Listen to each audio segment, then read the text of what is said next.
Rose, I'm gonna translate what she says, and then she has the app open so she can read what you guys say back. Tá bom? Então tá. Estou muito feliz de estar aqui com vocês. I'm really happy to be here with you guys. Eu sou do Brasil, interior da Bahia. I'm from Brazil, countryside of Bahia. Nasci em uma cidade de pouco mais de 10 mil habitantes. I was born in a city with just over 10,000 people. E curiosamente a cidade tem 37 anos e eu tenho 38. And the city is 37-year-old and I'm 38. E eu cresci nesse lugar vendo essa cidade ser construída. So I grew up watching the city develop alongside me. Então, 30 anos depois, eu comecei a construir a Art Afefé, que é uma microcidade que é como uma obra de arte. So when I was 30, I built Terra Afefé, which is a micro city, which is also an artwork. E eu construí com minhas próprias mãos, junto à comunidade local. And I built it with my own hands alongside the local community. Eu sei construir, levantar paredes, eu sou quase uma pedreira, além de artista. I'm a builder, beyond an artist. E esse lugar foi todo construído com terra. And it was all built with soil, with earth. Pensei em construir um lugar em que eu conseguisse trazer memórias da minha infância, mas que eu conseguisse tensionar um lugar também de um pensamento mais libertário. So I thought about a place that I could bring childhood memories, but also consolidate a more liberatory thinking. Porque em uma cidade pequena se mistura muito afeto e poder. Because in a small city, affection and power crosses a lot. E eu sempre gostei muito do afeto e do ser afetado. And I always enjoy affection, but also being affected by it. Mas eu nunca gostei de nenhuma forma de assujeitamento. But I never enjoyed any form of repression. Então criei essa obra que funciona ativada pelo público. So I created this artwork that is activated by people. É como uma espécie de um experimento social. It's a sort of a social experiment. E que de tempos em tempos esse lugar é aberto. That from time to time this space is open. E tem teatro, tem biblioteca. And we have a theater, we have a library. Um barzinho. We have a little bar. Um restaurante coletivo. A collective restaurant. E é um lugar onde não existe serviços. And service does not exist in this place. E a gente tenta o tempo inteiro neutralizar todas as formas de poder. And at all times we're trying to neutralize any form of power. Ou pelo menos tensioná-las. Or at least play with them, with the tension that they generate. E pro pavilhão digital, for the Post-National Digital Pavilion, eu criei uma tradição. I created a tradition. Que assim como é estranho criar uma cidade, and in the same way that it's weird to create a city, é também estranho criar uma tradição. It's also weird to create a new tradition. Mas nesse experimento de criar essa tradição, eu consegui entender em quais momentos ela foi surgindo. But in the attempt to create this tradition, I could understand how it was becoming a tradition. E percebi que ela foi surgindo exatamente no tempo. And I noticed that it was precisely in the time that I spent creating it that it became a thing. Nessa relação entre passado, presente e futuro. In this relationship between present, past and future. Mas é uma tradição que ela não tem uma data fixa. But it's a tradition that doesn't have a specific date to happen. Que ela exalta o cotidiano. It celebrates the routine, the day-to-day. E que ela tem a função de fazer com que as pessoas imaginem formas mais libertárias de viver seu dia a dia. And it aims to invite people to imagine more liberatory ways of living everyday life. E que todos os dias podem ser festivos. And that every day can be celebrated. E que todos os dias podem ser potentes. Every day is a potential day. E ela só está no primeiro capítulo. And we only have the first chapter right now. Que foi o que eu apresentei no vídeo. Which is what I presented in a video. Which is titled The Parties Everywhere. Pronto. Okay. Thank you. Thank you. Raj? Sure. Thanks, Rose. I'm Rajyashri. I'm from India, and my practice is a lot around sort of figuring out how caste sort of makes its way into everyday life and everyday just mobility, social mobility, food, water, education, how it shows itself, how it disguises itself, and what the pushback from lower caste people, the Dalit community, is like. And I specifically, I do work a lot around Dalit food culture, and that started around sort of 9-10 years ago when a violent incident sort of piqued my interest in what is Dalit food. And I thought I would sort of look for Dalit cookbooks, and I didn't find them. So it really started with like, okay, why is there no Dalit cookbook? What are the sort of privileges of being able to write a cookbook? First is like literacy. So our community, the Dalit community, has only really gotten access to literacy maybe in the last 70-80 years, more and more. So first thing, yeah, you have to write about it. But also with our food culture, say if you are an upper caste person, I'm a Dalit person, if we eat together, I will be polluting you. So, or if we share a meal, like then you have to go have a bath or something, it's difficult to write about. It's difficult to be like proud about, and maybe that's one of the sort of assumptions of a cookbook, that like there is like pride in passing it down. But if there is guilt, if there is shame, if there are these hard feelings, like why would you want to pass on a recipe that has pain in it? So that's sort of, I do a lot of like recipes. I make recipes from Dalit literature that I read, because Dalit writers write so much about food. So even though there is no like cookbook, Dalit literature I feel like is all cookbooks. So I just try and like pull them out, like put them together to just like have like more access to them. And for Iniva's project, I was really excited because it allowed me to sort of make a new cookbook from, basically there's a girls' hostel in Pune, my city, which my parents have been involved with for a long time, and the girls from this hostel are mostly all from the Dalit community. They've moved there to sort of have access to schooling easier. They live in villages not far from Pune, but going to school is always like 1 kilometer, 3 kilometers, 5 kilometers.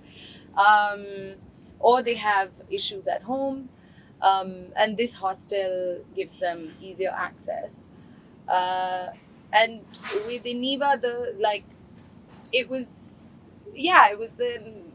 a very exciting chance to just work with these young girls. So we did sort of workshops around food, dislikes, likes, but then also how do you write about food? What are your experiences of food, whether in the hostel or at home?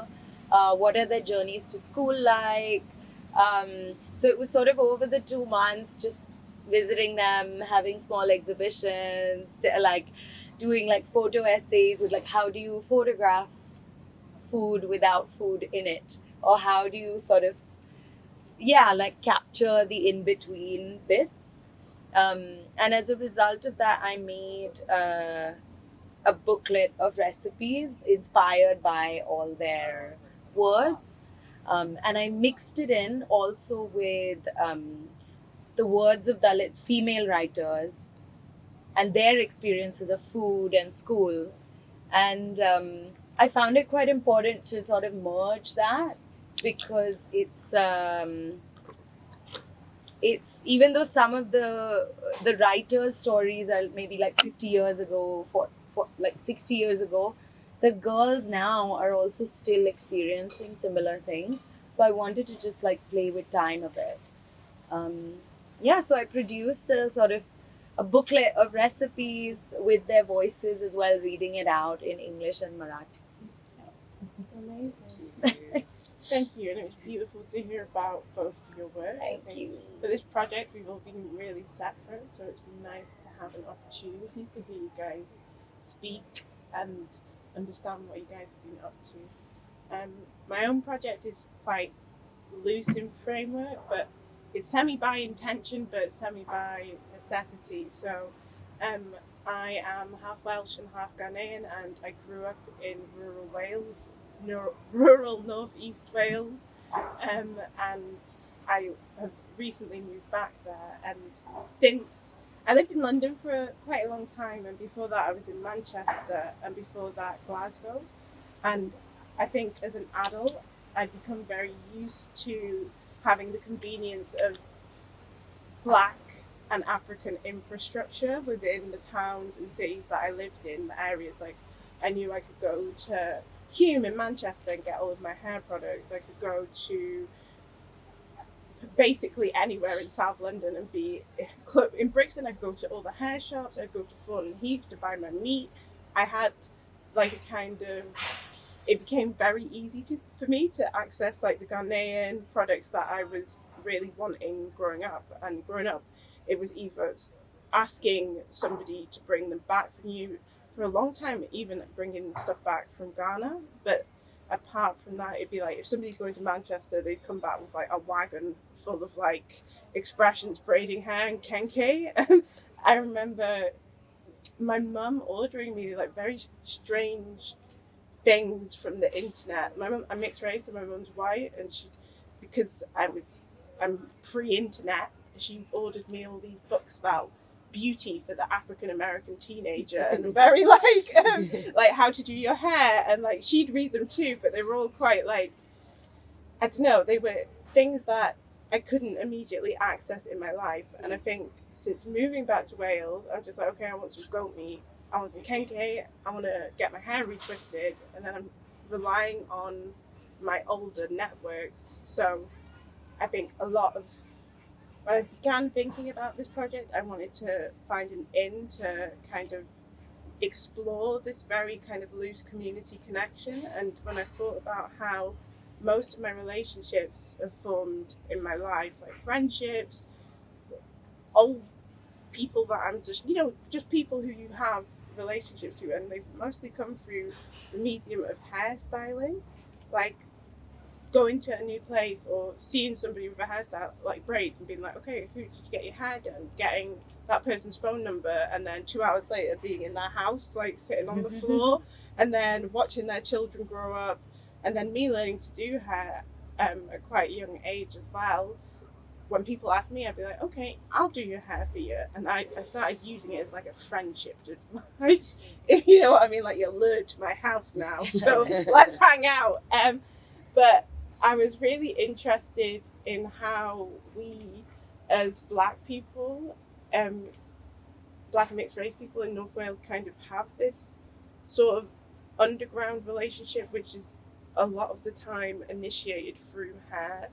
So when I started this project, I initially wanted to do it in a more workshop-based way, I guess, because it felt like, how do I get all of these people to do this? And I was thinking very formally and like how you would officially do this sort of thing, and it didn't really work in the way that I wanted, because the organicness of how those interactions manifest in real life just wasn't there. People were shyer, people didn't really want to talk. So it eventually ended up with me and my brother wandering around Wrexham and just asking people to take some time and make a braid with us. So I bound the hair around my finger and they plaited.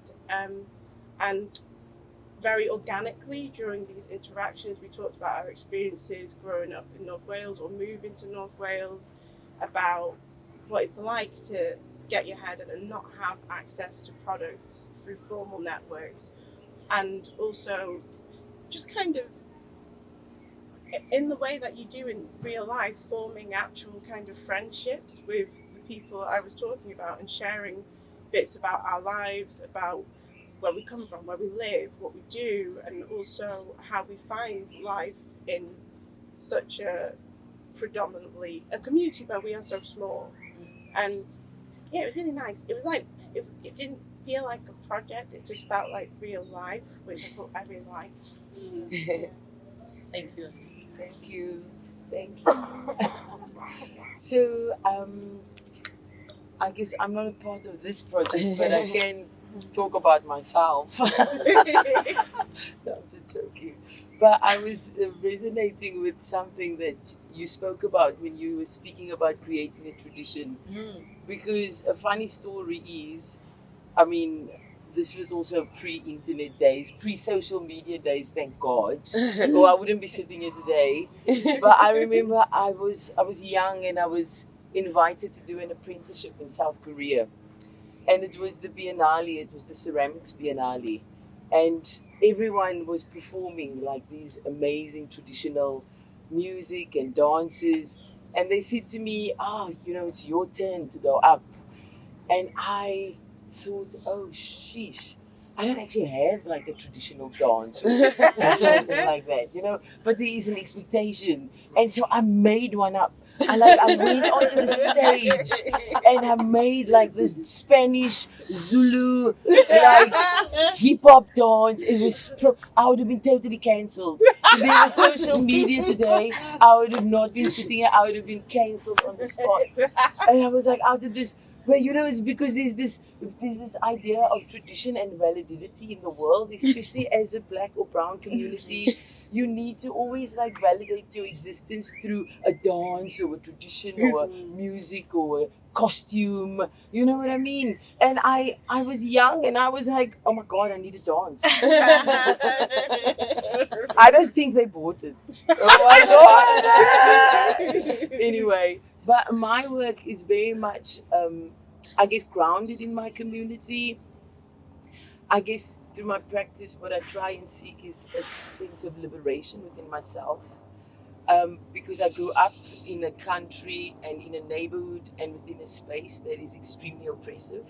Apartheid is not over in South Africa. People have a very romantic idea about South Africa, but it's not real. Apartheid is alive and well and kicking. But I needed to find a way to liberate my heart and my mind. But in a way, what does liberation mean? Because liberation doesn't always just mean about walking through the streets freely. It's about how do we feel happy, actually. How do we put ourselves into a space where we don't talk about ourselves in the context of violence all the time, but in the context of love. Because our entire existence for 350 years, from the time you open up a textbook at school, is all about, oh, you were enslaved, oh, you were this, oh, you were that. It's very boring. And I'm like, there's much more to me. I can feel it in my bones. And so I started looking into, it's been a journey, but I can only tell you where I am now. We'll be sitting here all day and tomorrow and the next day, and then I'll do a dance. But at the end of the day, I think where I am now is that where my journey led me to is I started looking into our Sufi practices. Because within our Sufi practices and within our own rituals, this is where we, for 350 years, have found our liberation. And I didn't need to look that far. It's something that we actually had all the time, And so our dhikr and our spiritual practice is where we found a different world and a different time that we lived in, parallel to what was happening. And so we are quite amazing as human beings because we can escape ourselves emotionally, and within our hearts we can create worlds that we can escape into that allow us to survive and allow us to flourish and allow us to love. And I think ultimately love is what we want, And so the Sufi music was very challenging because it happens within spaces of love and community. And not only love for each other, but love for something larger than us, something divine. It's spiritual, and to understand that the world is larger than all of us, than everything, than pain. It's larger than pain, it's larger than violence, it's larger than boats coming into the harbor with bodies on it. It's larger than all of those things. And so I think that is like, when you open your mind in that way, you kind of feel like, wow, oh my God, this world is like probably only 3 seconds long. But I started following this journey and this trajectory of how the Sufi music traveled and how it came from Indonesia to Cape Town, but then also India to Cape Town, but then also Central Asia to Cape Town, then also Zanzibar. And then I was like, oh my God, this is like, why is this not a straight line? Why is it not a straight line? I want to just go like this way from here to here to here to here. And that's where I come from. And I was like, this is not working out. And I realized that sound is the most liberating force, but it doesn't work in a way that we can understand it. It doesn't work in straight lines. And then to like speak about ourselves in this journey was liberating and is liberating, because you speak about yourself in the context of love, and you speak about yourself in the context of metaphysics, and you speak about yourself in the world of cosmology and space, and time is different, you know. And then allow yourself to just dream. And so the work that I have in the Arsenale and in the Giardini is very much about creating or rethinking, like, what is this music that we carry? What is the sound? And is it something that we inherit, or is it something from the future? Is it something that's calling us, like the Adhan? Because the Adhan calls us 5 times a day from every mosque.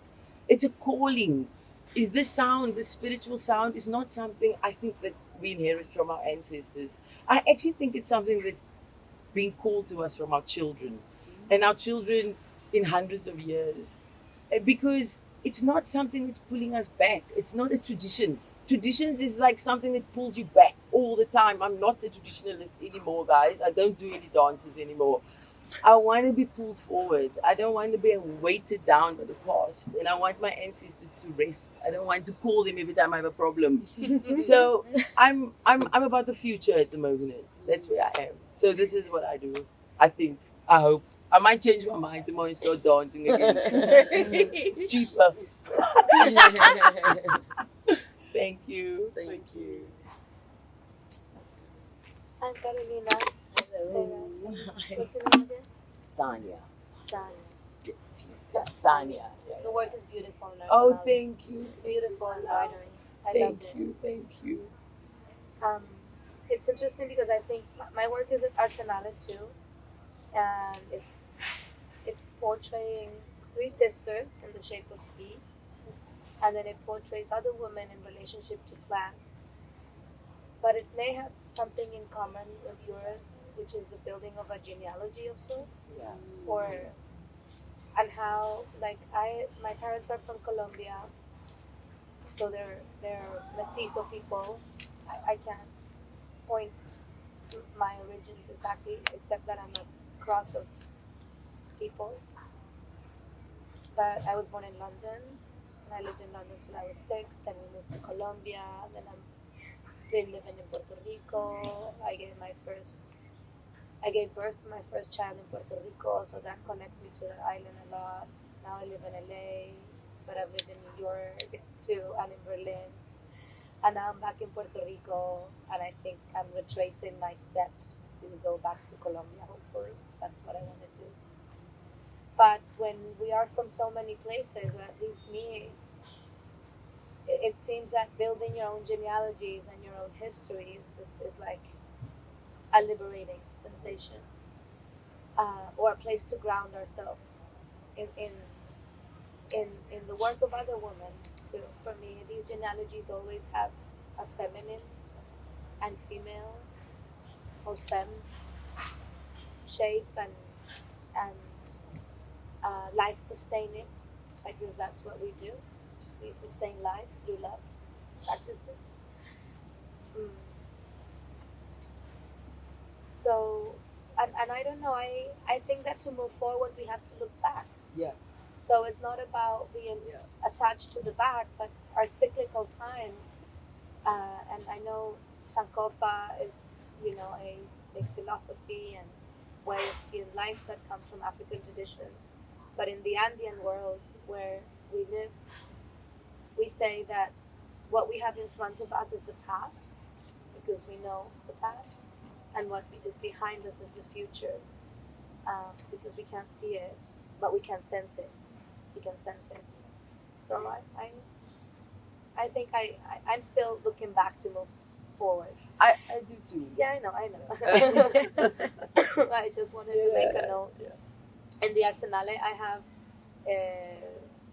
two different work. One is called, I call it the Three Sisters because it's portraying an agricultural technique where you plant corn, beans, and squash together. It's something that started in the Lenape territory that we know as New York today, and then extended all across the Americas. In Mexico, it's called milpa. In Colombia, the chagra. Maybe in Brazil has another name. But when these three plants are grown together, they support each other. And in stories of origin and cosmovisions of Native American people in the States or in the North America, they are three sisters that sustain life. But this tradition has moved, or this technology has moved and migrated all throughout the American continent. And these three sisters continue to sustain life and to nurture us all across the world now, right? They provide a complete meal for the human body, a complete nutritional meal.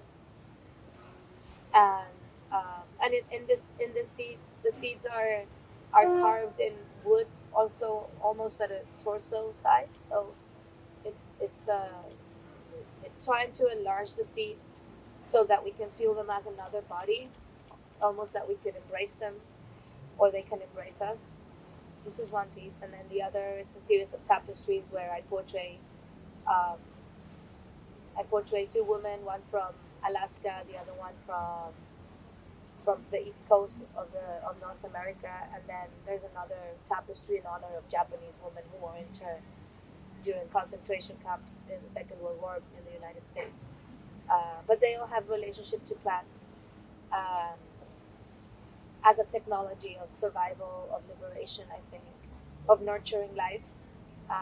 So I think I'm an artist, but I think what I do best is to tell stories and to bring to the forefront stories that have been around us and in between us for a long time, and that we need to be reminded of, because they're like these technologies that help us continue to move forward, like Sufi music. I took the light. I received the light, actually, but I'm not practicing right now. But you say you took the light or you received the light, no? Do you practice Sufism? Well, I'm Muslim, but I You're mean, Muslim. yeah. It's a bit complicated in the Cape. Sorry. Yeah. The Sufi practice, because the way that the Islam had come to the Cape was through Sufi saints. I see. And so Sufism is sort of imbued into the way we practice Islam. But we don't specifically call ourselves Sufis, but we have all the practices, within how we live. Well, you're not, when you're not born a Muslim and you go into Sufi practice, you say that you're given the light and you take the light, and you're given a name, which I can't share. So yeah, it's a bit different. It's different, yeah. And anyways, this is another story, I think. But that's what I wanted to share. Like this for me, it's about the building of these genealogies, as people who come from different places, and where our bodies are crossed by so many different cultures and geographies. So with that search for that, your own genealogies.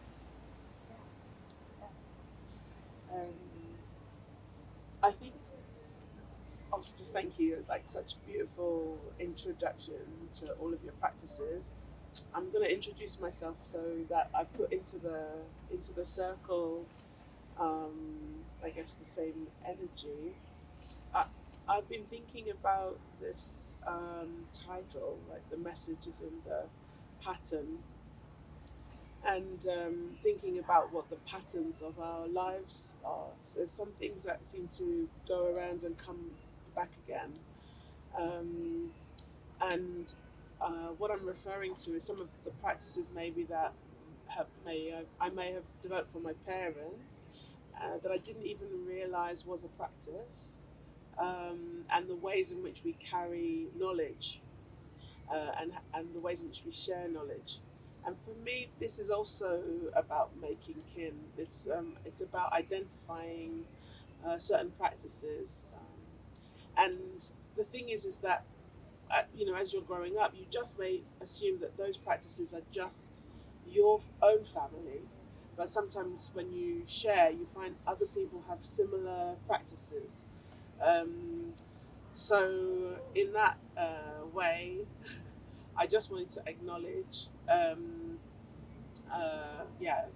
being here in Venice today, on this swampland, but also in the garden of Venice, right? It's not just that that there's something quite lush when you are on the water and you look at Venice, and the Giardini is this lush garden in which we are all located. So it's actually really beautiful when I think about your seeds. I often carry seeds with me from many places. I know it's naughty in some places, but it's actually, those seeds are also telling a story of where we have come from and where we are going to, maybe, So I've really enjoyed also just seeing those connections with the garden in the exhibition, and thinking about what are the seeds that we are sowing here, with each other. By spending time with each other, by speaking with each other, by looking at each other's practices. So I think when we were preparing for today, we were very much thinking about what are the ways in which we make that space for belonging. And sometimes actually Venice can feel like a very alienating space. And through Koyo's exhibition and through the artists that have been brought here, and all of the different communities of practice that have been brought here, I've somehow found kin here in a way that I have not always experienced when I've come to Venice. And it's been beautiful, it's been joyful, there's been lots of conversation, I'm sure some places dancing also.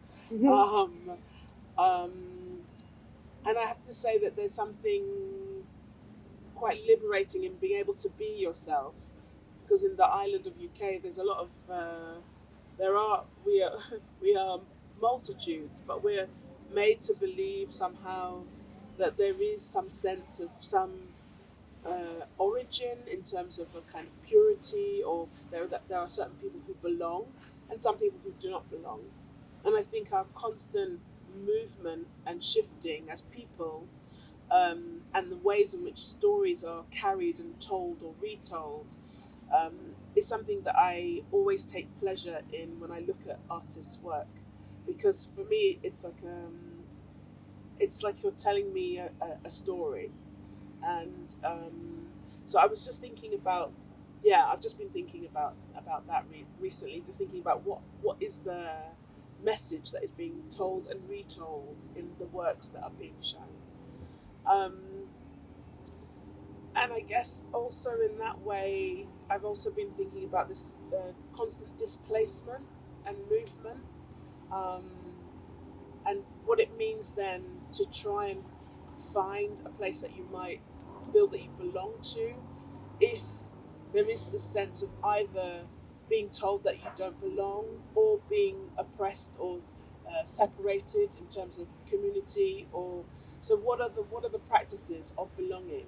What are the rituals? What are the behaviours? And that we might take as a daily practice, or that we carry with us to other places. That's what I wanted to just share now. But I'm going to also pass on to Plain so you can introduce yourself. Oh, thank you so much. My name is Play. That's my nickname. My full name is actually Vasta Jirathi. I'm originally from Bangkok, Thailand, and I've been working with iniva since last year. I came to the UK in 2024 to study. So it's the same story with many people who stay in the UK.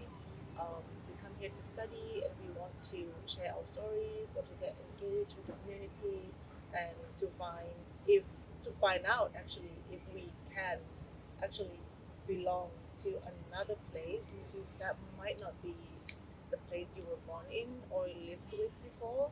So just continuing your conversation about belonging, about movement, about returning, or about the tension that is suspensed in between who you were before, what you know, and your own tradition, and coming to a new place, carrying that with you, or dropping something along the way, and mutating and evolving your own practice, your own beliefs, and also meeting with new people.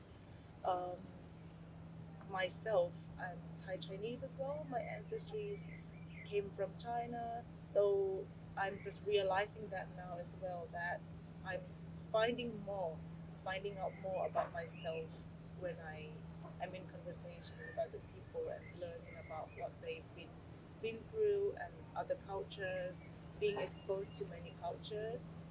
So that is my current thoughts at the moment coming into this conversation. I am an art administrator, so I think about things in a more practical, very boxed way of thinking sometimes. So it's very liberating also to be listening from different perspectives and to be able to share a little bit of myself in this conversation. So thank you. So just continuing with the idea of what are we carrying with us, as Plain also beautifully articulated. What are the things that you're carrying with you, Beatrice? What are the things I'm carrying with me? Wow.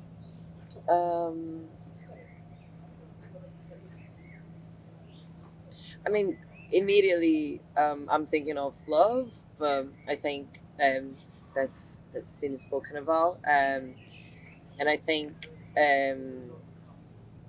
I've spoken about this in the past. If Aki heard about this, but since very young age, I'm constantly asking myself if I'm moving out of love or out of fear, and I think it's because I carry both in enormous quantity. Sometimes I'm moving with both of them at the same time, and I'm acting on both of them at the same time. But it's been a continuous effort to have less fear and more love in everything I do.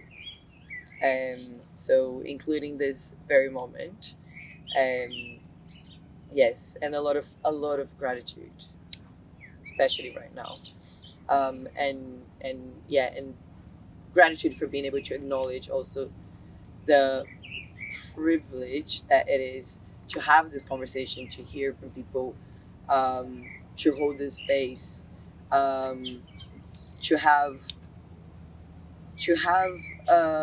acknowledge recognize the power that we have, and to be able to use it for something that we know that is generating more love in times when love seems to be in scarcity in a lot of places. So yes, I think that's what I'm carrying. Você, o que você está carregando com você?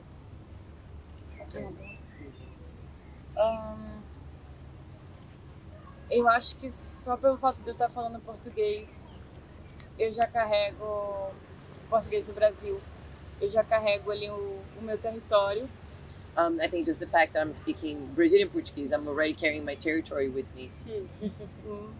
Porque eu cresci em um lugar onde as pessoas não têm acesso à arte, principalmente as artes visuais. E eu sempre fui uma criança que quis ser artista. E quando eu me tornei artista... So I grew up in a place where people don't have access to visual art, especially visual arts. And I always wanted to be an artist. So when I became an artist... Eu fiquei imaginando como eu traduziria isso para o meu lugar, para as pessoas que vivem naquele território. I was wondering how I'm going to translate this into my territory and to the people who live in there.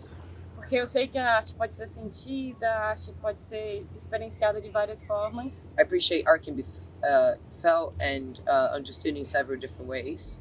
Mas muita coisa a gente aprende pela linguagem. But a lot of things we learn through language.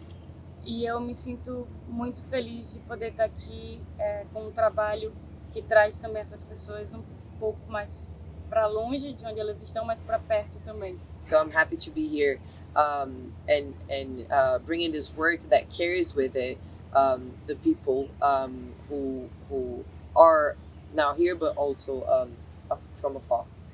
Então eu acho que eu tô com uma mistura de que eu gosto muito de trabalhar também, que é romper fronteiras. And so I feel like I'm exploring this thing that I like to work with, which is to break barriers and borders.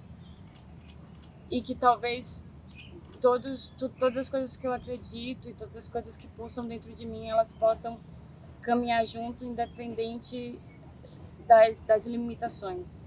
And that all the things that exist within me and that pulse within me, they can coexist regardless of any limitations. Eu acho que é isso que eu estou sentindo agora e é isso que eu tento passar no meu trabalho. So I think that's what I'm carrying right now, and that's what I'm trying to translate into my work.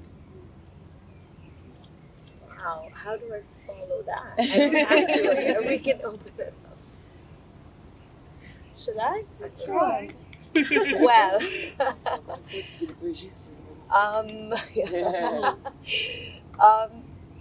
I guess I'm carrying with me community, but also like really, I think this project and even this conversation and what I've been thinking about, especially over the last few months, is like, what is my community? Who is my community? And you know, when you sent the brief as well, it was all these options also you all gave us, you know, like it could be family, it could be other people, it could be what is a collective, what is and I took a long time to sort of make that choice of like, okay, I want to work with teenagers who do belong to my community like that, but you know, I don't spend all my time with them, but there was just so much I knew that I could learn and share. But really been thinking about this word community and wondering like, is the art word, like how do we sort of fit in a place like Venice, and how do we sort of see ourselves in things or don't, and then how do we sort of make these connections and hold on to it, and then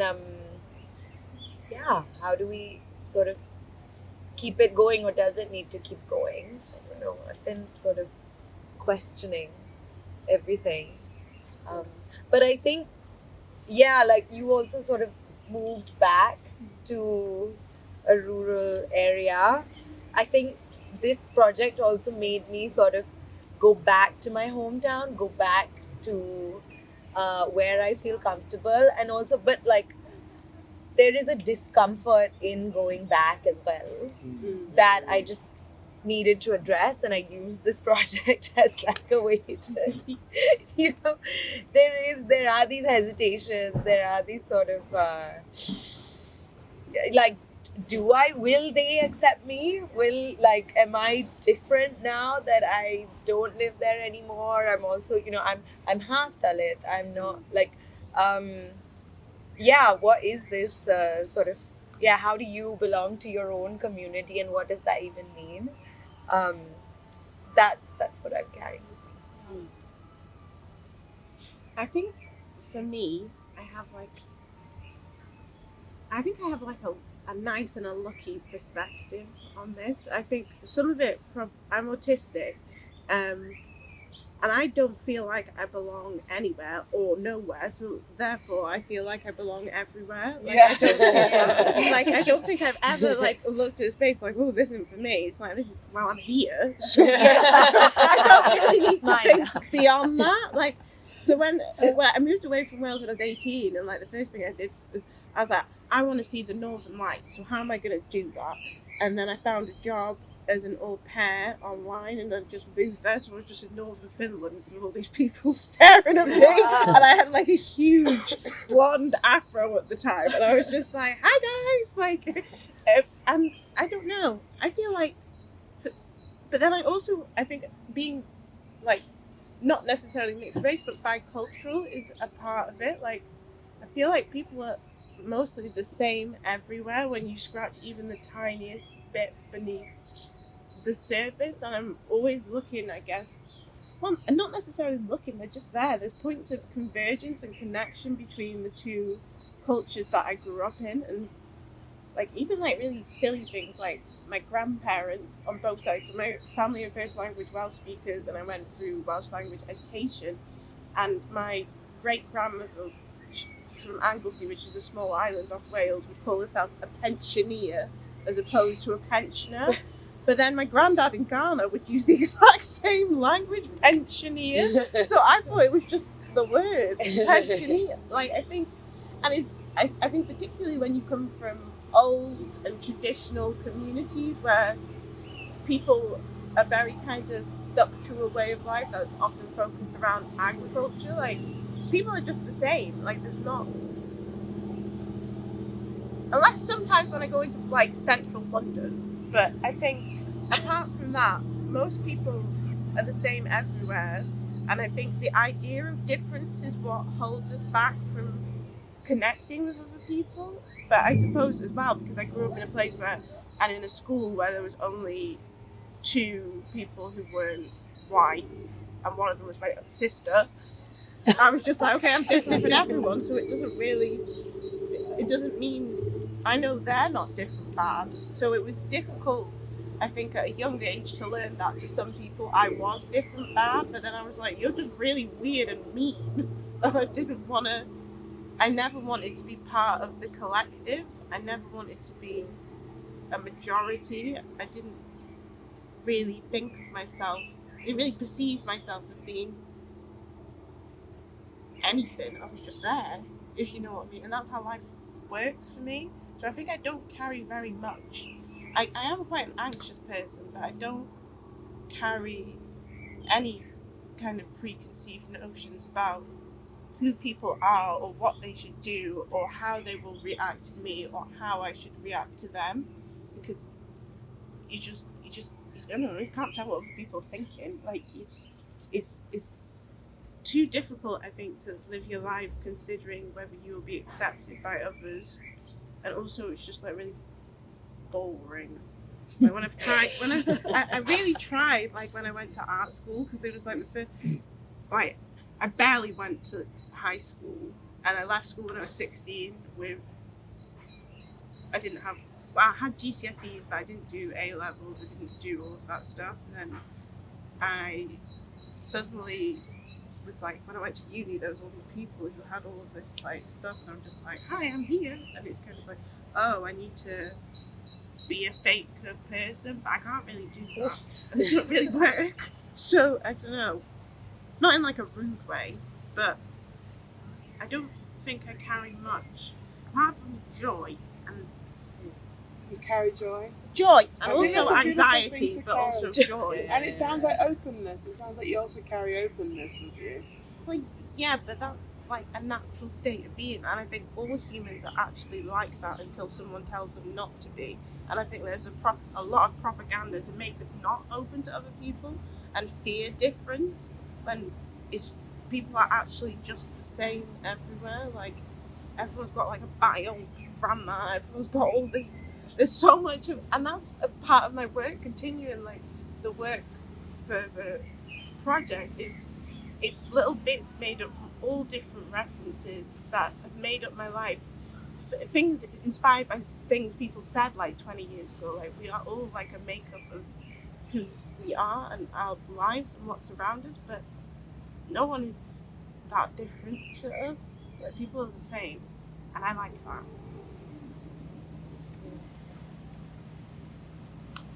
So the question is, what do we carry with us? I guess stories. It's free, it lives in my head. in my body. I'm not sure. I guess joy as well. I mean, I'm quite a happy person, and I think we all. I don't know. I think we all kind of feel the same at the moment in the world. I think we're all carrying like a lot of anxiety, a lot of fear about where we're going, because it does kind of feel apocalyptic at the moment. We can't deny that the world is feeling apocalyptic, and joy is a decision, because it's very easy to actually like think about what's happening and not feel happy. And sometimes when you are having the best time, you feel guilty. And so I feel like where I am in the world right now, if I'm talking about what I'm carrying emotionally, it's very conflicting, because I make a decision to be happy, but when I do feel happy, knowing what's happening in the world, I feel guilty. So I just feel like I'm not sure what I'm carrying at the moment. I don't think anybody. I don't know. I don't know what to carry. I don't know what to carry, because it just seems like nothing makes a difference in the greater scheme of the world right now. Sorry, it's depressing. Yeah. I mean, I think it's honest, right? Like, if I mean, I think like, and I think recently have come to understand that, you know, not any emotion is just on its own.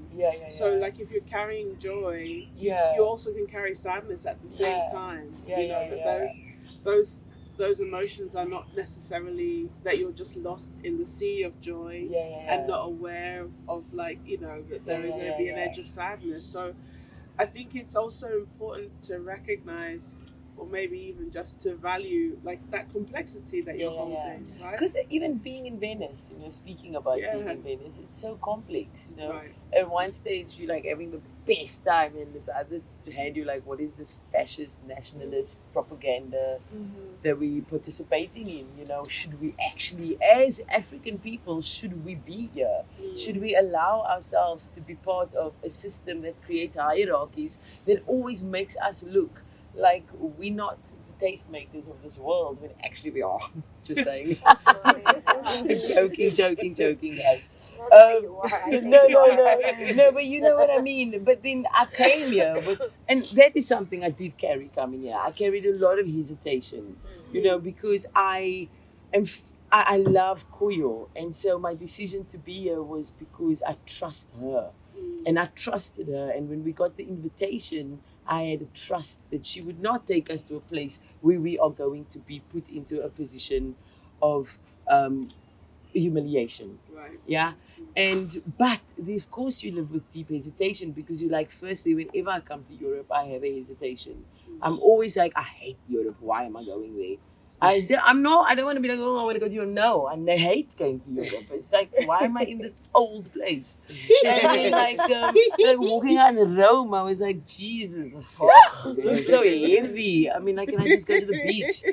But so like but I do love Italy, guys. It's just put it on the record for the camera. I would like an invitation back out of fabulous time. But so you carry. So I came here carrying all of this.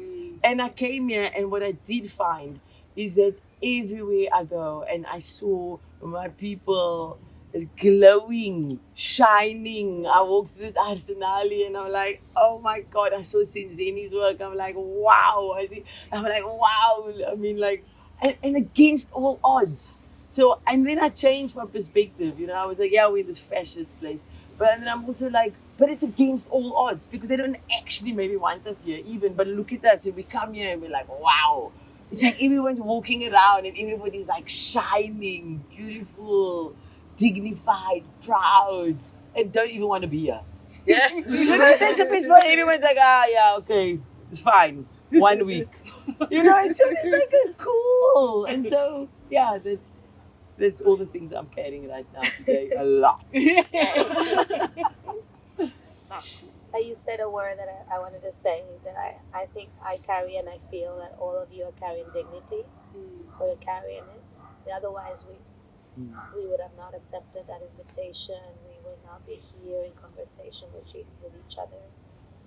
So yeah, I think dignity and and dignified rage. That's what I carry, which is a teaching from our brothers and sisters from the Zapatismo.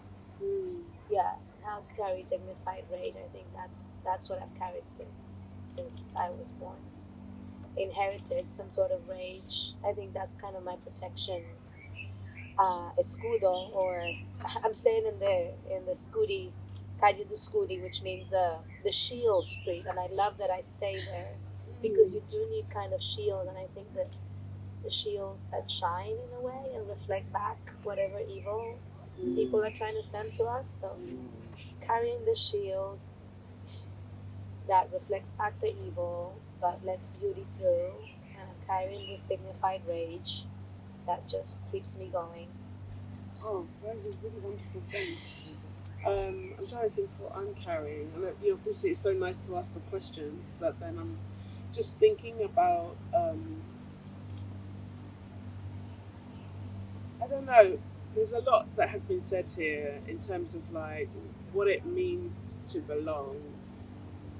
What am I longing, where am I longing maybe to be also? Like if we were to, what is this space or place that we're also trying to forge together, like trying to make together? Like you talked Thania about actually making worlds in a way, and actually for me, often when I'm looking at artworks, I'm also thinking about that world making that you're doing in your, not only in your processes but in the practice.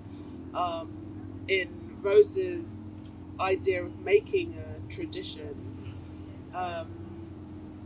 there's a line in the film where you say it's no longer really about making tradition, but it's just the way that we will be. So there's something about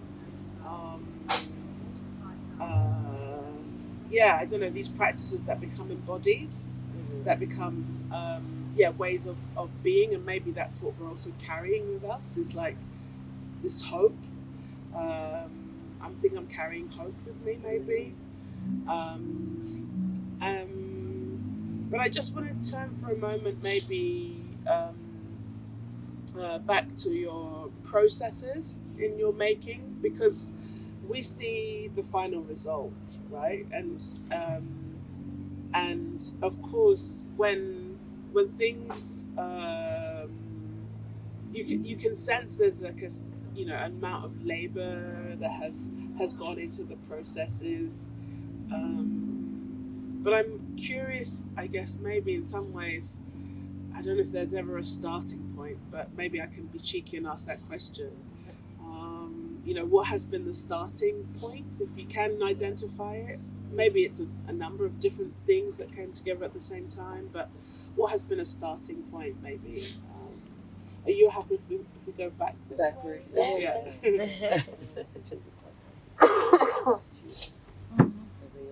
A starting point.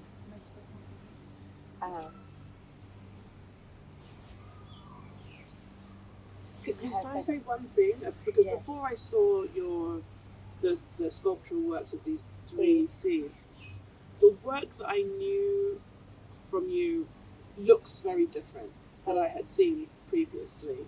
So I was really interested in thinking about, is there a relationship between this idea of this and some of the previous work? I think the starting point is understanding that kin is something wider than I was taught. So the starting point is a process of unlearning, I would say, of unlearning what we were taught by our families, as women, in the academy. So I think the best work comes out of unlearning things that were embedded in us. I think that would be a starting point. And through that starting point, I realized that as artists, we have been complicit with colonial gazes and colonial practices, even as colonized and colonial subjects. We have been complicit. And so how do you repair when you have been complicit? That's been starting points for me. That's a beautiful question. So probably you've seen things about rivers. And, Exactly. Yes. And I have a large, like, decade-long or more project about rivers and communities impacted by dams, by large dams, understanding that when a dam or any extractive project comes to a territory, that damming over a river happens over the body, because of the body, el cuerpo es el territorio, no? What you said, our bodies are our territories, and vice versa. And through working closer with communities who are impacted, mostly rural communities, peasant, Afro-Indigenous communities across Latin America, I learned that rivers are kin. The rivers, depending on where you are, can be a mother or a father or a they are the mother, the father, the grandfather, or maybe a cobra grande, which is a big serpent that traverses the territory, and we can't even start to understand its power or its capacity and the way it moves, but it goes through us and it goes through the land. And so like, just going to be very specific, no? A starting point was okay, through landscape, as artists we have been complicit, trying to box nature in this format, which is this window that we look at, but we place ourselves outside of these set of relationships that build the territory. And so portraiture has become an important way of unlearning how to tell the story of those kin that are not human, the rivers. So for me, the seeds are portraits. They're portraits of those seeds, of those three sisters. And there's other pieces in the Arsenale that are portraits also of women in relationship to plants. So I think portraiture, like to be speaking very specifically about art making and, some of these maybe Western traditions, but portraiture, we draw, we photograph, we tell stories about the people we love and about our king. So that's where those pieces connect. They're very different, but they're coming out of thinking about portraiture in an expansive way that allows me to feel close and to really try to listen what the seeds can say, what the rivers can say, or what this woman alive or dead can say to me, and what I can channel and then tell to the rest that will have a chance to look at the work.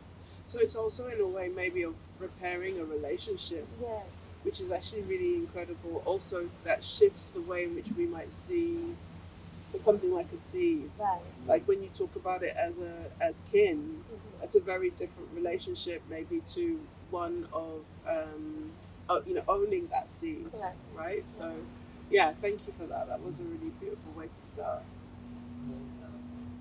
So just trying to understand, do you want to know the actual physical process of making your work, or do you want to know how the practice started? I'm curious about the starting point of the whole practice. Not of if you want to do the starting point of the whole practice, I think that's a much larger story. But I guess really I'm relating to the works that you've presented here in Venice, because I've seen, I don't know if there's more, but I've seen work within the Arsenale, quite a large scale beaded work that's in the Arsenale, embroidered. And then I've seen, it's embroidered.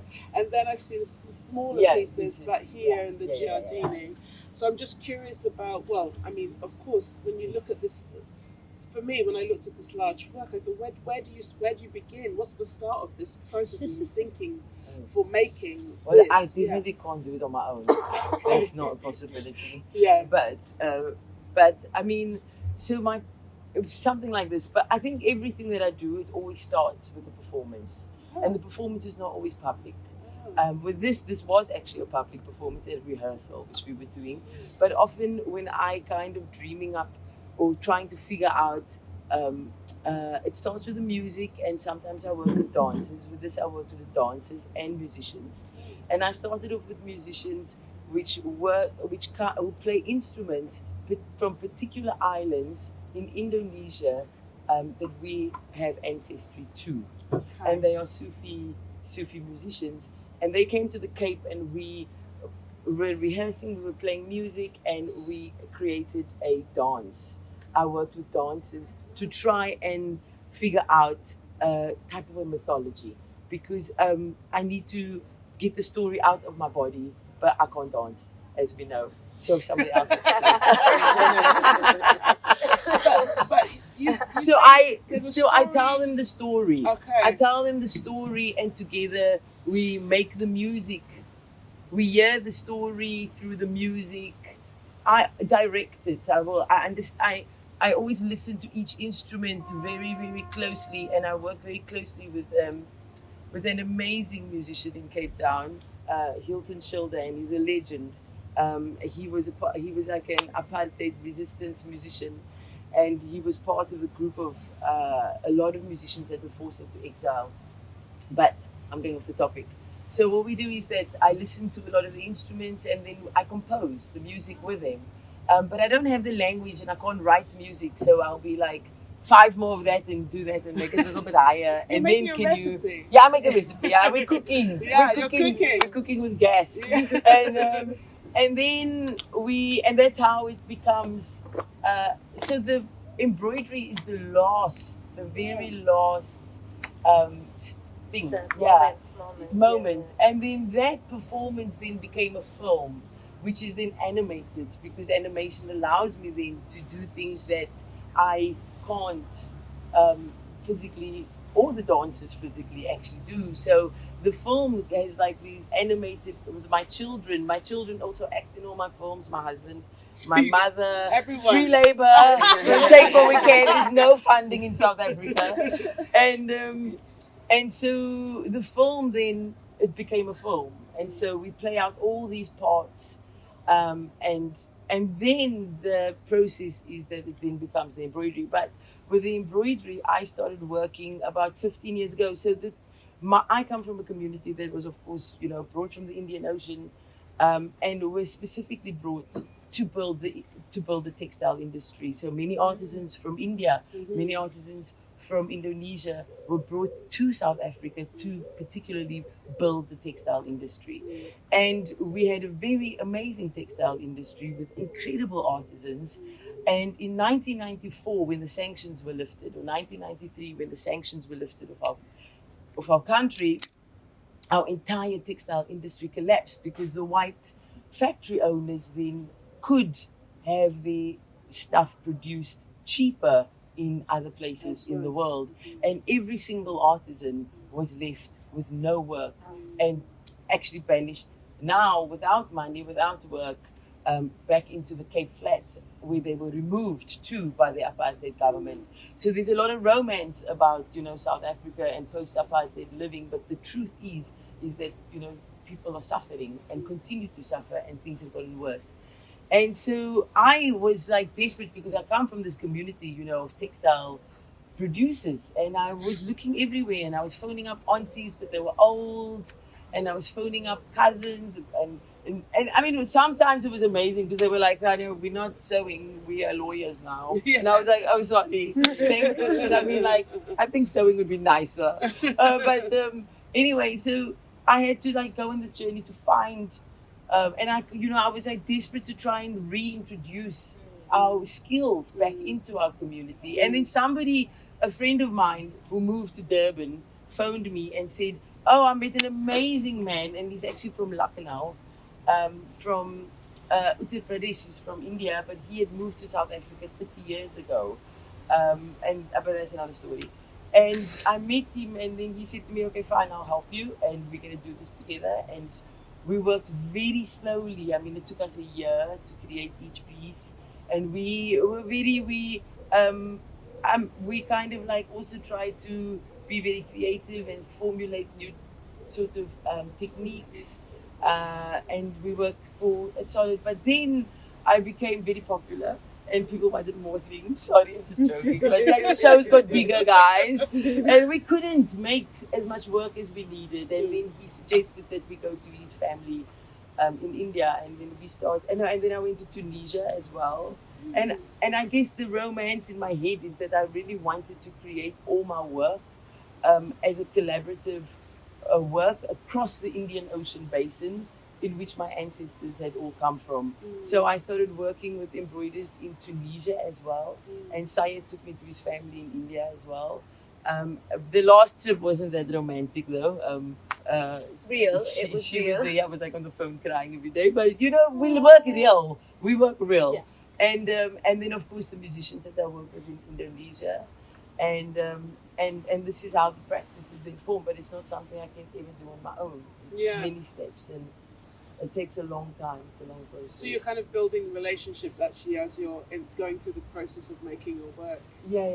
That's what I try to do. I mean, because I do think that the practice in itself is supposed to be a reunion, and the singing as well. It's supposed to be a reunion, because I don't believe. Because if we're carrying, that's what I carry. Because if we're carrying all of these, when you come from a Creolized community and you are a Creole person, and you're carrying all of these, you're carrying all these people inside you, you're carrying all these countries inside you, you're carrying all these nations inside you, you're carrying all of this inside you. At some point we were all connected. No, at some point we were all friends. If we're all singing the same song, at some point we sang it together. And so the music and the work and the stitching and the sewing is supposed to be about us reuniting in these spaces of singing and love. So that is the idea. It doesn't always work, but I'm trying. It's so interesting that it comes back to sound though, which is what you mentioned previously as well. So it's an incredible starting point. I think I'm a bit opposite. Like I want to be more like community based and interested in working with other people. But I'm a very process and material oriented person, and that's how I came to be an artist. And I like figuring out how to do something. Like if I want to make something in textile, I need to know every single step that I will do with it. And I've previously worked with assistants, but I'm just like, it's like I can tell that little corner was being made by someone else and I don't like it, if you know what I mean. I'm not like a control freak, but sometimes it's more like it doesn't feel like the work is mine if somebody else has made it. And I'm very process and hand working driven, and that's where I come from as an artist. But like I've said, like this project has changed so much of how I think about collaborative work and how I feel about other people being involved. And I think moving back home, and I've started working with a lot of found materials, because like loads of people from my village just give me like loads of fabric, loads of like things they've had in storage for years, and thinking of the materials as collaboration and also the materials as the contributions of mostly of women's crafting materials, women who've died, women who've kept stuff in storage for generations and never used it. And I think of that a lot as the contribution. I think I've had a quite a weird time in thinking how I can bring other people in, but I think a lot of my work seeks to find connection with others, but I'm not sure how to do it yet. Like I think seeing the Art Not and all the work here, obviously it's like I want to make these amazing massive things, but then I'm just like, well, how can I do this on my own in my house? And then I'm just kind of like, maybe I can't actually do this. And I think it's an experience of realizing I need other people. And I think also I work a lot with my partner. He was describing my practice to somebody and how I work when I had an opening, and he said that I'm usually just like hiding in a corner for like 4 days, and then suddenly I start dancing and going into a frenzy and like creating everything really, really fast.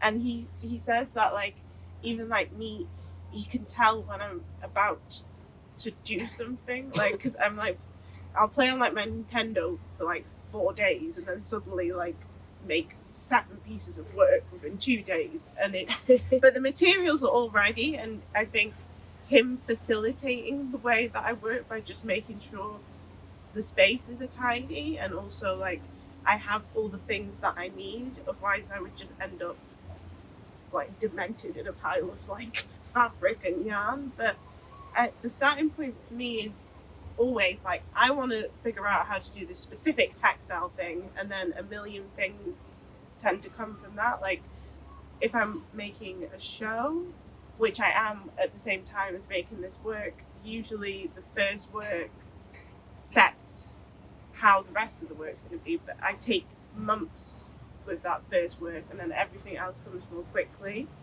I would like to be more involved with other people. I'm still figuring out how to do it and like it. Yeah. And not, yeah. It's like balance. It's like if you felt like somebody's been in your pants drawer or something, if you know what I mean, like looking around in like your private thing, even though it's gonna exist as a very public thing. But like when I'm making it, I'm just like, it's mine.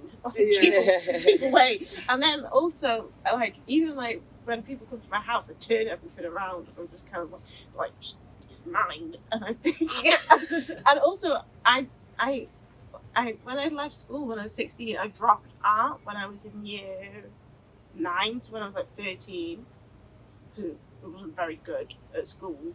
It was just like copying. So then I'd only ever had an artistic practice for most of my life in secret.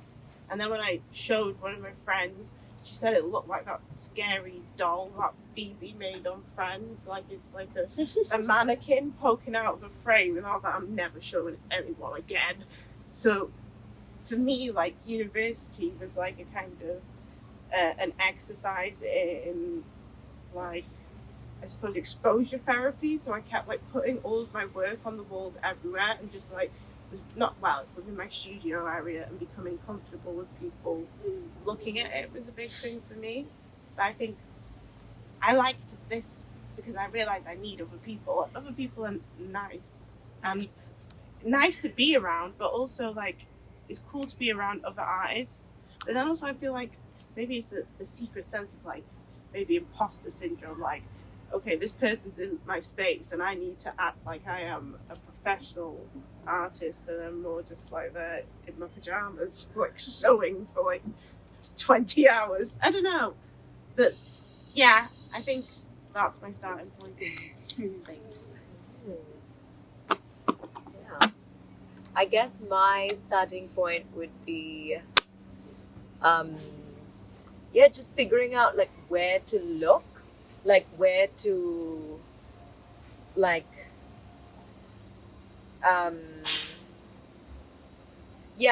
like for instance, even with Dalit food culture or other sort of if I'm making work about a particular event or something, I'm interested in where the information supposedly isn't there.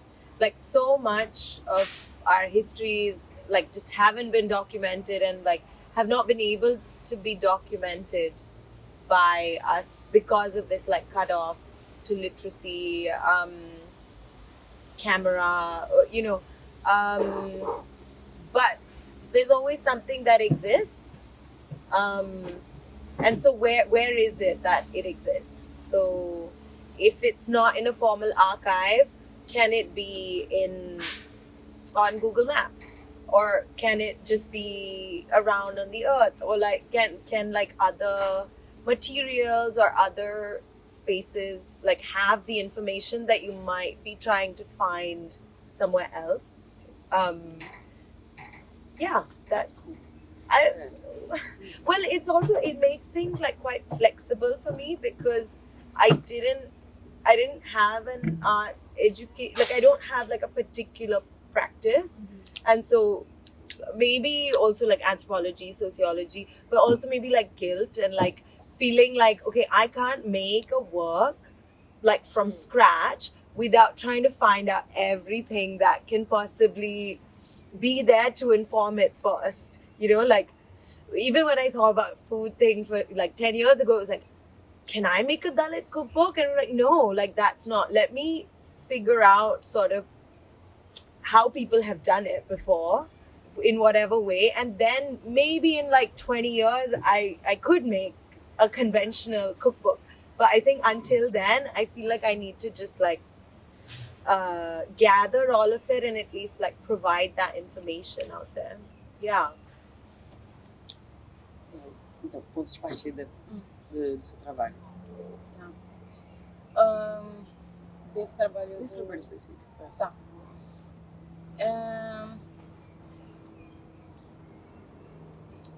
Meus trabalhos, eles se conectam muito, assim. Eu acho que eu tenho um trabalho central, que é essa universidade que eu construí na Bahia. So all my works, they will connect each other, and the central work being the Rose Afefé, this microcity that I built in Bahia. E eu quase que vou desdobrando os trabalhos a partir dessa espinha dorsal. A lot of difficult words there. And I sort of expand from this microcity, and it generates other works. E quando eu pensei em em criar uma tradição, eu não estava interessada em tentar reformular tentar fazer algo esperado, assim, fazer algo que é previsível. And when I wanted to create a tradition, I didn't want to make something predictable. Só me veio um ímpeto e eu decidi ver onde isso ia dar. I just had this impulse and I wanted to see where it would lead me. E eu acho que todos os meus trabalhos beiram esse lugar do ímpeto. And I think most of my work departs from this similar impulse. Eu preciso sentir que eu estou fazendo algo que me emociona, que me mobiliza, que me deixa inquieta. I need to feel like I'm doing something that makes me emotional, that mobilizes me, that gives me excitement. E eu preciso provocar isso no entorno. And I need to provoke that in my environment and who is around me. Então eu acho que meu trabalho parte de um lugar muito pessoal. So I think it departs from a very personal place. E que eu tento me vulnerabilizar e mostrar todas as coisas que estão circulando em torno do trabalho, do que eu estou imaginando.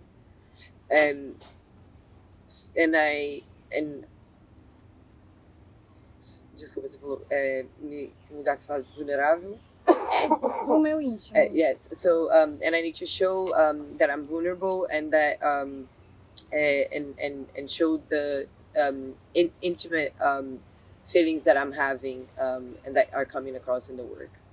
Porque eu acho que trabalhos que precisam de outras pessoas. Because I think works that need other people. Essas pessoas precisam sentir verdade. They need to feel the truth in it. Elas precisam se sentir parte. They need to feel part of it. E aí eu tento colocar tudo que eu tenho dentro de mim. So I need to put everything that I have.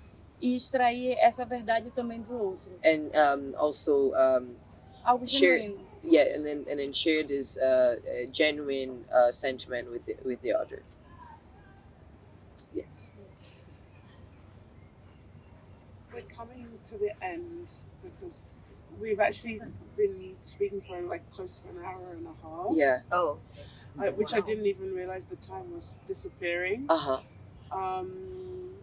I thought maybe as a way to end, as you've started talking about your starting points, maybe just a word or a few words of what your hope is maybe for the future. Like when we talked about at the beginning, like, you know, who we are and our sense of belonging and making kin. But maybe the question is like, yeah, where are you longing to be? I don't know who wants to start. And I will make it brief. One word. One word. I mean, or you can have up to, just a few words. Handful. I mean, I know you have somewhere you are longing to be now, in solidarity with others. Yeah, and you're all invited to join the march that starts in Via Garibaldi. People are gathering. It will start at 4:30. Is it near Venturini or Arsenal? Garibaldi, so in between. Okay, outside. Great. We're close. We're close. Yeah. I would say I left, though I was not born in Colombia. I was raised there. And I was raised by Colombian parents, so I'm Colombian. Very much British too, in the sense that being Colombian breaks the eggshell of what is British, and I enjoy doing that. But I want to go back to Colombia. Yeah, I feel I need a pivot and prepare for the next years by transitioning, and now that I've been a year in Puerto Rico, it feels very much that I'm retracing my steps. So that's my longing. Yeah. Thania, where are you longing to be? On the beach. I knew you would say that.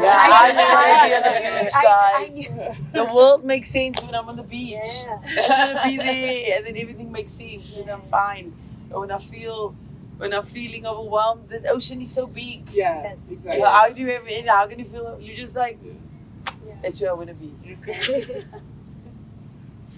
There's a forest by my house, which I suspect is a temperate rainforest. We have lots of temperate rainforests in Wales, so we have like thick lichen and loads of fungus, and it's like wet, and the canopy so heavy that you can't see the outside when you're inside. It's dark, and I like hanging out there, but I don't like. I love hanging out there. I think that's my favourite place in the world. I live very rurally, so I see probably about 5 people a day anyway walking past my house. So, like the closest shop would be like an hour and a half walk, and I would like to stay there forever. I never ever want to leave. I think it's the most beautiful place that I've ever been in, and it makes me really happy.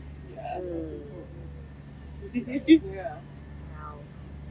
Yeah, I don't really have an answer. I hope that I can have like a bit more like stillness in my mind, that I can be a little bit. I just love, as you were saying earlier, like I love being everywhere, and I feel like I could possibly like belong everywhere, but also it's the moment I get settled and comfortable and feel still, suddenly something like shifts again. So wherever, but I hope this is a bit. Yeah, Come to the beach with me. I'll come to the beach with you. That's fabulous. Come to Cape Town, you can choose between Virginia and Atlantic. Awesome. It's alright. It flew behind my box. You know, it's moving on. Yeah, it was saying, get me right. Just because the question's been shifting, so I'm just pode falar um lugar onde você está ou uma palavra para o futuro? Tá. Uhum. Eu prefiro pensar no futuro mais como um mistério. I like to think about the future as a mystery. Em que eu vou precisar me arriscar. That I will have to take risks. Em que eu vou precisar ter coragem. That I will have to have courage. Mas que vai ser instigante. That will instigate me. Porque vão envolver sensações que meu corpo é capaz de enfrentar. Because it will involve feelings and emotions that my body is capable of holding. Eu gosto de pensar no futuro em movimento. I like to think about the future in movement. Mas nada muito fixo. Not fixed. Eu não gosto de saber que eu vou viajar daqui a 3 meses. I don't like to know that I'm going to travel in 3 months' time. Eu gosto de saber que eu vou viajar daqui a uma semana. I like to know that I'm going to travel in a week's time. Porque eu tento viver um dia a cada dia. Because I want to live every day at a time. I think that's a beautiful place to end. Yeah. So I just wanted to thank you for taking this moment and taking this time just to share thoughts, ideas about your practice and where we are making it. I hope we've had an opportunity to feel like a little bit connected in what we're doing and what we're thinking about, and that there's an opportunity for us to, you know, meet each other again in the future. That's what I hope. So thank you so much. And Thank you. It was so nice. I don't know.